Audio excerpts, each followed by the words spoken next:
तो स्वागत है दोस्तों आप सभी लोगों का मेरे इस चैनल पर। तो आज हम लोग ये देखने वाले हैं कि जब भी आपके पास कोई मीडिया टेक का हैंडसेट आता है बनने के लिए और आपने ये उसमें एनालाइज करके देख लिया, क्या हमारा जो पावर आईसी का आउटपुट है जो बक कॉइल की तरफ हमको मिलता है वो अनस्टेबल है, मतलब फ्लक्चुएट हो रहा है।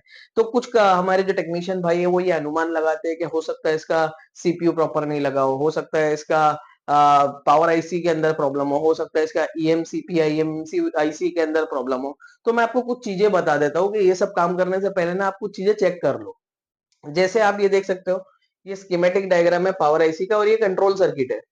क्या होता है कि जब भी हमारी ये जो पावर आईसी है जब सारी सीक्वेंस बना लेती है, इसका पावर आईसी का खुद का कुछ बूट सीक्वेंस होता है। जब वो सारा सीक्वेंस बन जाता है पावर आईसी के अंदर, तो यहाँ क्या होता है, यहाँ से एक लाइन निकलती है रीसेट बी की जो 1.8 वोल्टेज की लाइन होती है। अब देखो यहाँ से ये जो 1.8 वोल्टेज की लाइन है ना, यहाँ से निकलकर देखो यहाँ एरो बना है ये एरो बाहर की तरफ जा रहा है, ठीक है। तो ये एरो बाहर की तरफ जा रहा है, तो कहाँ जा रहा है, तो ये जो है ना, ये रीसेट बी की लाइन जो है ये निकल कर चली जाती है हमारे सीपीयू के अंदर।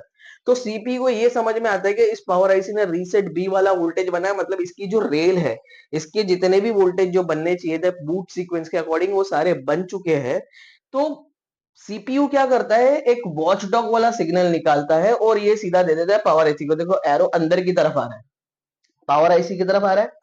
तो ये जो वॉचडॉग का जो सिग्नल है ये सीधा हमारे पावर आईसी के अंदर आएगा और जैसे ही ये सीपीयू से सिग्नल वॉचडॉग को मिलेगा, पावर आईसी अपने सारे के सारे वोल्टेजेस जो आउटपुट निकल रहा है उसको होल्ड कर देगा और जैसे ही होल्ड करेगा तो हमारा जो हैंडसेट है वो ऑन हो जाएगा।